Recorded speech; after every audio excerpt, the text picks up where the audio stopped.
In sports, the scoreboard doesn't tell the full story, but Netflix does. Stories about dads who happen to be world-class quarterbacks and a battle for the heart, soul, and direction of the multi-billion-dollar business of F1. Whether you're a diehard fan or you're brand new, Netflix has the stories for every type of fan. You can watch these incredible sports stories like Quarterback, F1 Drive to Survive, Untold, and many more now on Netflix. Hello and welcome to a new podcast, The Paddock and the Pavilion with Stephen Wallace. In each show, Stephen will interview someone connected to the world of horse racing or cricket. Hello and welcome to The Paddock and the Pavilion. I would especially like to welcome our new listeners from Hungary and our many followers from the west coast of America. I would love to hear from you direct, so do get in touch with me via our Twitter or Facebook page. Today we are back in the paddock, or sales ring to be exact, with our guest Nancy Sexton, one of our leading bloodstock correspondents. Nancy writes for the Racing Post and is the bloodstock editor of Owner Breeder. She is also the European representative for Schumer Bloodstock. Enjoy the show. Hello Nancy, welcome to the Paddock and the Pavilion. Hi Stephen, thanks for having me on. Well, thank you very much for joining me. When I emailed you earlier, about a month ago, you were across in the United States at the Keeneland sales. Yes. For most of us now, we're lucky if we get into a car. What's it like? What's it like travelling by aeroplane at the moment and then arriving at an airport? Well, I hadn't been away for months, as most people. I mean, you know, most of the population. And I actually thought.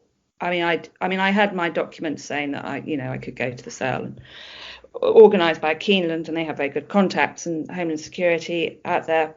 But I did arrive at Heathrow thinking I would be probably lucky to get out there, and was it really worth it?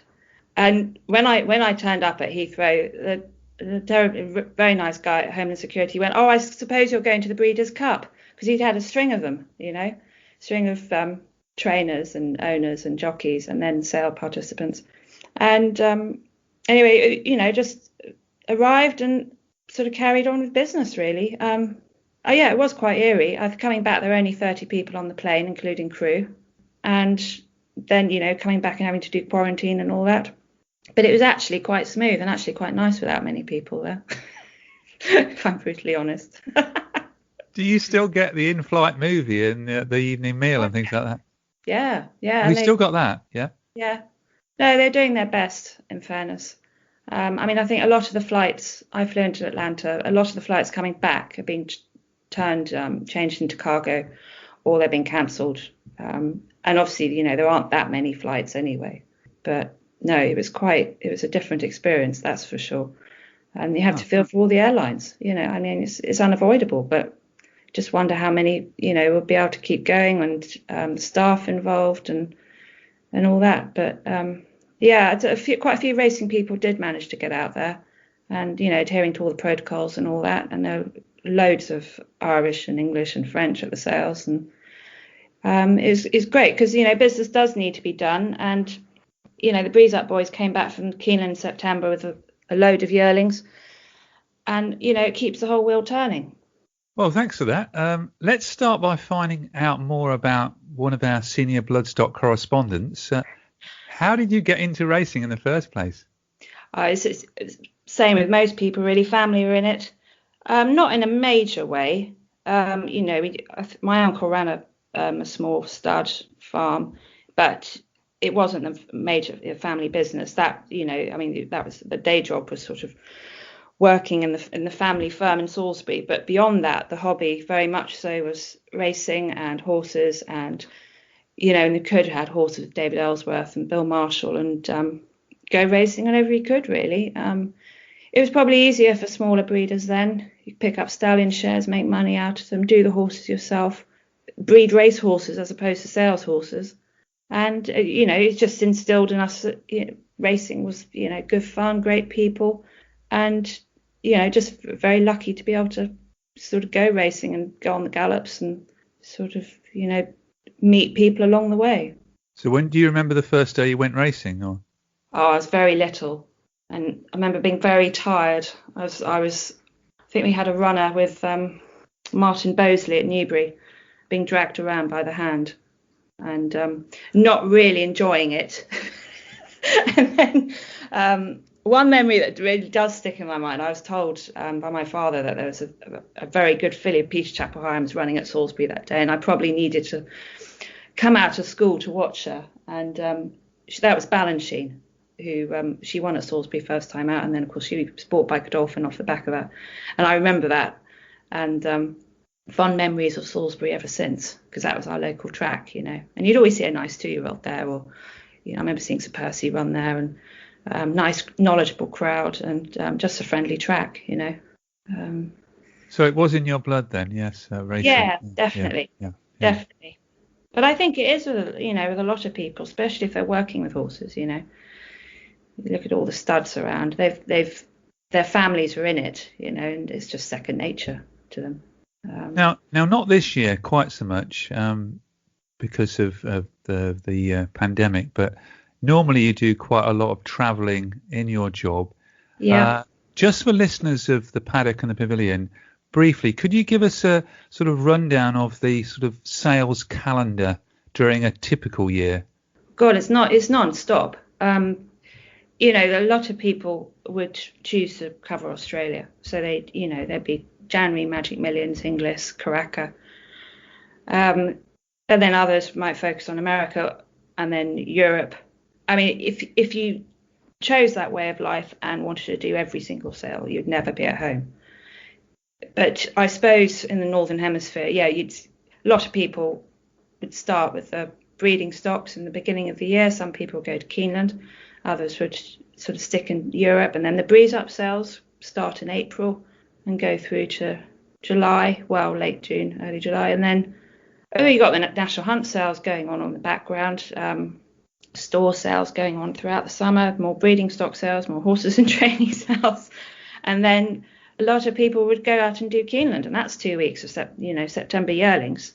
And the breeze up boys would work that sale really hard to look at as many yearlings as possible.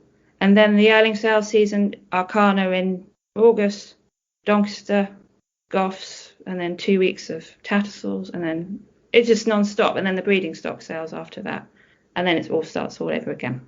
So it keeps you busy, doesn't it? Yeah, out of mischief, I think. That's right. Now, the leading bloodstock auctioneer in Europe is Tattersalls. Now, yes. How important is that for the industry and for this country?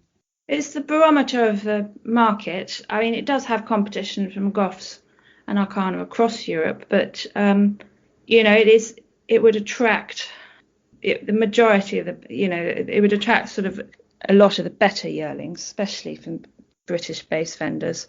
And you've got your 2 weeks of yearlings in October, another 2 weeks of breeding stock. Few vendors would pick and choose where they send their yearlings, and rightly so. If you've got a sharp horse, you're going to send it to Doncaster. If some horses stand out better at the Orby, some horses need a bit more time. But yes, it's from a market perspective, those 2 weeks in October are probably the most important of the year, and they're very good at getting the international buyers in and just giving a true reflection of the market as a whole. So, I mean, book one must be like Christmas Day for you, going to paddocks. Well, yeah, I mean, you see lots of lovely horses, and the sort of the cream of the crop, really. Although the same would hold true of the Goffs Orby sale. You'd see plenty of lovely horses there, and for some breeders, the cream of their crop. So yeah, both sales would be, they're top end stock, and of course you get to see all the meet the best, the top buyers, and certainly some of the bigger international people that would probably only ever come over once a year. Nice to see Mike Ryan, and he comes over once a year, and Chad Brown when time allows. And so yeah, it's like a travelling circus, but that's the one where everybody congregates and visits. So when you say international, you've just mentioned Americans there. What sort of nationalities do you get at the book one sale? Oh, everybody. I mean, the Japanese have done very well buying out of there. They couldn't buy quite so many this year. Very few attended. And they've really embraced the online platforms. They bought a lot online at Keeneland. and I suspect they'll do so at the mare sale. But the Americans, it's a real trend of the last couple of years, buying more of our European bred yearlings. Mike Ryan started it and did very well with his first group. I think he only had 4 or 5 in the first group, and at least 3 that I can think of turned into graded stakes winners, and it's grown from there. And I think he bought 17 this year, and Peter Brandt bought another 8. And then last year Liz Crow came over and she bought a couple, and one of them won the Breeders' Cup Juvenile Fillies Turf. So it's a real trend, the growth of American interest in these horses, but it's completely justified. And this year the bidding process you mentioned there about online, that changed. How did that work this year? I think it worked well. Funnily enough, at the foal sale this week, a few of the buyers are bidding online, even though they're actually there. It's initially it's sort of they're being anonymous, aren't they? And now we know who these people are bidding 300 grand on foals online. It's they've lost their anonymity very quickly. But yeah, I'd say it's growing. Like I say, it'd be interesting to see how it works next week. I should think a few of the international buyers will embrace it further, especially with mares, where you can probably buy them off a video if you need to. Yearlings is a bit different, foals is a bit different. But I think at Keeneland it was these, online bidding really took off. And it's going to be something we see more of, certainly. But like I said, I don't think if you've got a yearling or a foal or a 2-year-old, it's probably something that, you're going to be better off being present at an auction, looking at a horse. There's nothing like looking at something in the flesh, Yeah. Now, it must be a long day for you when you go to the sales. Can you just let me know what a typical day is for you?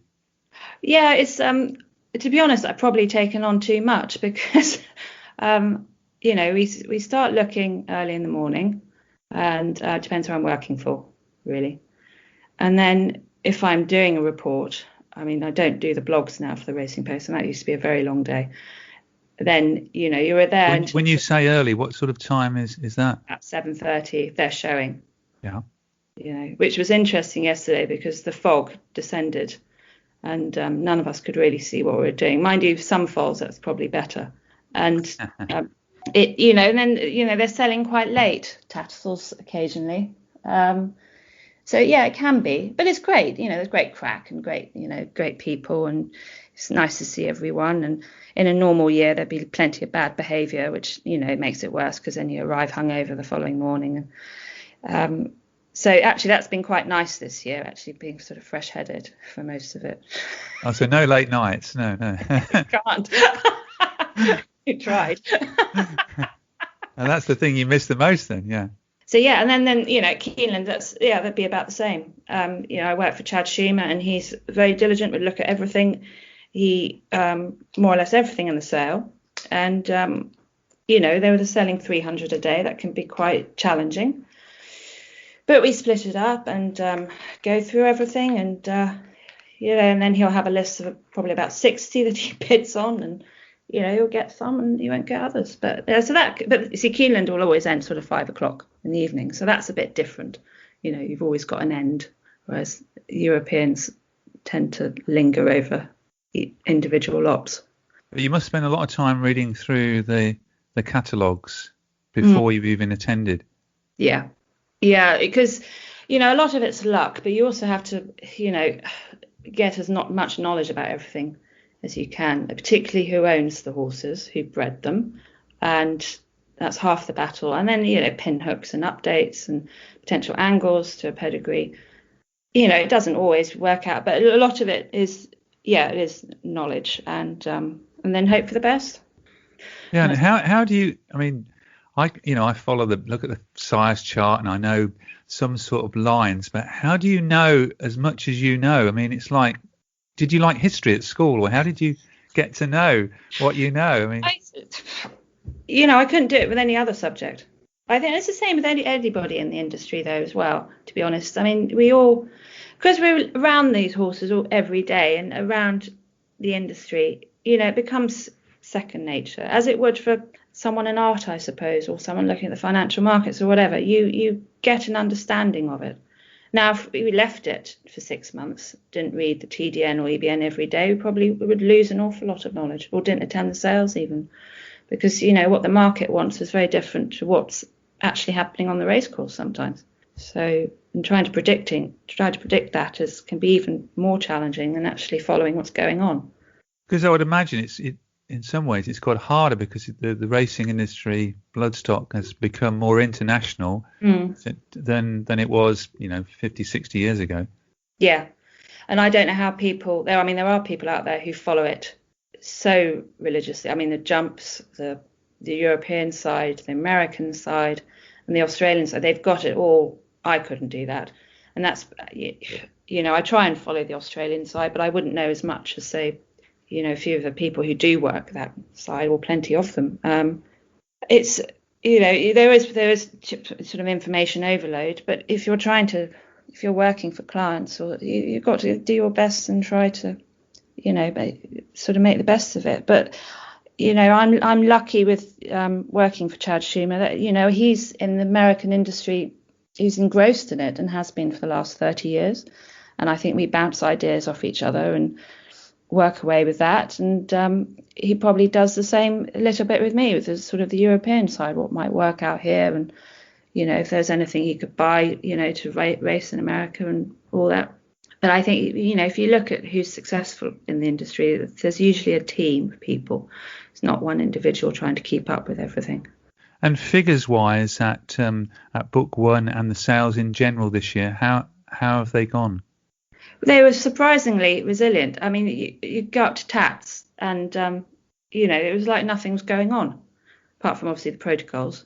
Tats were lucky in that Sheikh Mohammed decided to play. He did underpin the market to a certain degree. But the stock were there. I mean, there was a very good catalogue. The physicals matched up for the most part, and there was good competition. Now, he is more selective. People aren't going to take a chance on a sire. They're not going to take a chance on a weak pedigree or a weak individual. So the middle market and the lower markets are, are tricky. But no, I mean, it was incredible. I think the average dropped 13% from, I think from the previous high, which was, the sale had been growing year on year anyway. And, all the players turned up, and it was a very, very good sale with a very good atmosphere. And Book 2 was incredible as well. That was very, very good. And again, Sheikh Mohammed, decided to play and buy plenty of horses for Andre Fabre, and that helped as well. So it was good. And Book 3 was good too. Well, talking of a superstar, Frankel, known even by people outside of racing, how successful has he been off the track?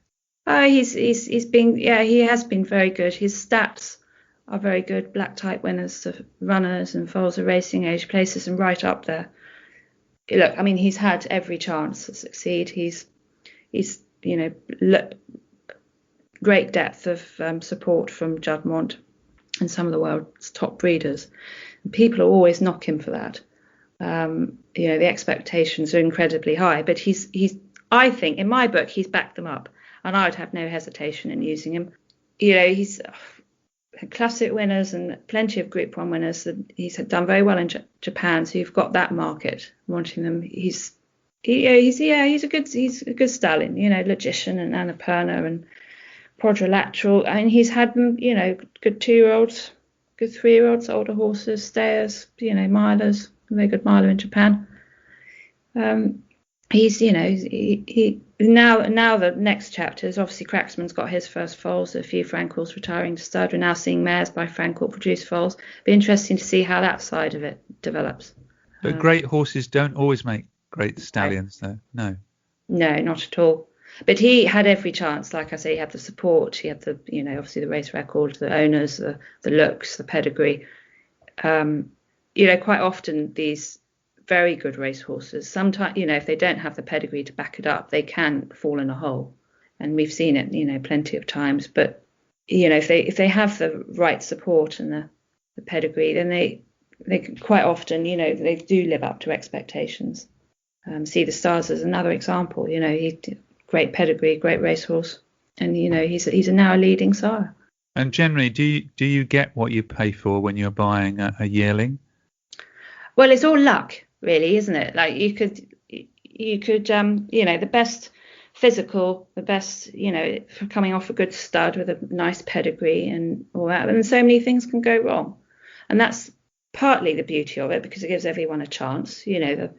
Something that costs next to nothing still has, as soon as you send it into training, you might as well put the balance back at zero, because, anything could go wrong or anything could go right.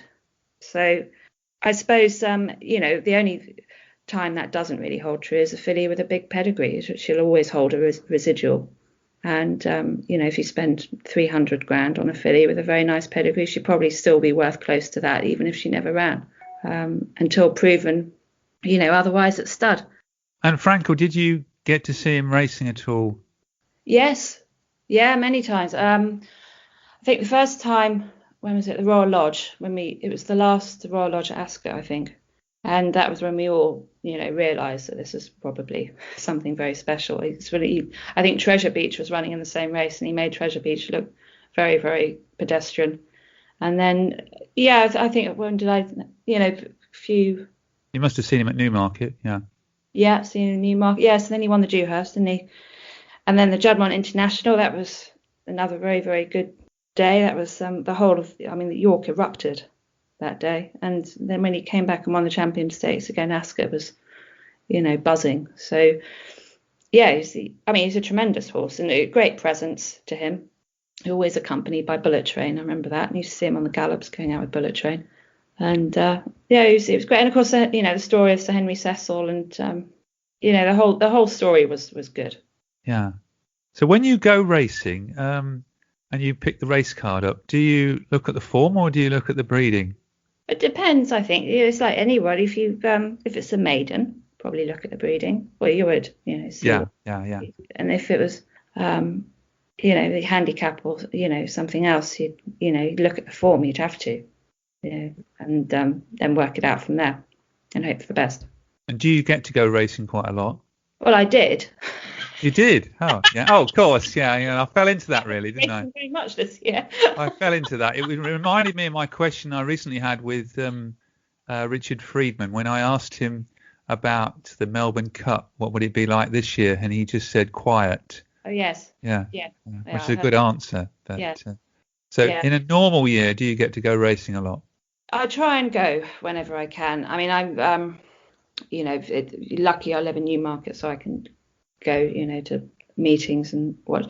No, I try and go whenever I can. I think it's important to see these horses if you can, and sort of get the general vibe around them, if they're fancied or if they're being backed or if they're not fancied, and surprise someone, But yeah, and all the major races, it was like I don't think anybody's been this year at all. I mean, I was lucky. I worked for Imad Al Sagar, so I was lucky enough to go to the Champions Day, but it was eerie.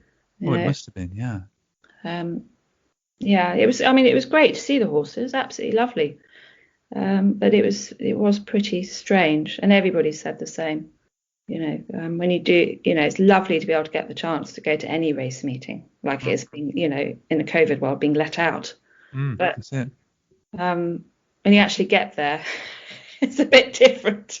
Yeah, and that day you'd have seen 2 Holly Doyle wins, winning a Group 1, and 2 Tom Marquand wins as well. And brilliant. That would have been such a fantastic day if people had been allowed to be there. Yeah, no, it would have been. It would have been.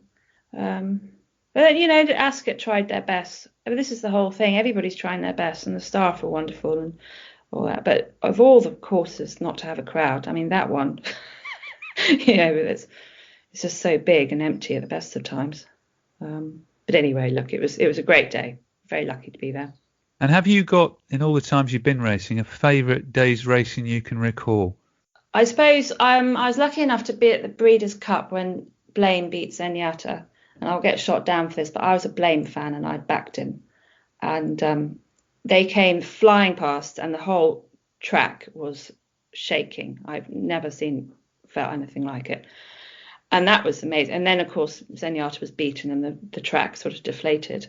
But that was a brilliant day's racing. And I suppose, Frankel's Juddmonte International, that was good. There's so many really. You're just lucky to see these horses, And I was very little. I went to Earharp's Derby, and I've always, thought back, and that was great. It was sat in the course in the middle of the field. I loved Earharp, and and this little black thing came flashing past, and of course I backed him, so that was great. And then last year, out of pure sentimentality, I bought a half sister to Earharp with Chad Schumer, and we ended up doing quite well out of her. So that was nice. And have you got a favourite horse, and why as well? I suppose unoriginal, Frankel. Although I think Zarkava's underrated by history. I think what she did in her 3-year-old season, especially filly, was remarkable. And she wasn't straightforward. You always got the impression there was a lot left that she wasn't giving you, or giving Roy de Prey. And she won the Arc doing sort of handstands. She was very, very good. And See the Stars, he probably never got to the bottom of him either. He only ever did enough, and that's probably why he was able to go through such a rigorous 3-year-old campaign. Yeah. It's all about Frankel, because he's so exuberant and good, great to watch. But I hope history looks upon See the Stars with sort of similar admiration, because he was very well trained, and he was a good horse. Yeah, because he won Group 1s in successive months, didn't he? Yeah. He did. I don't think it had ever been done before, because he won a group, yes, as you say, in successive months.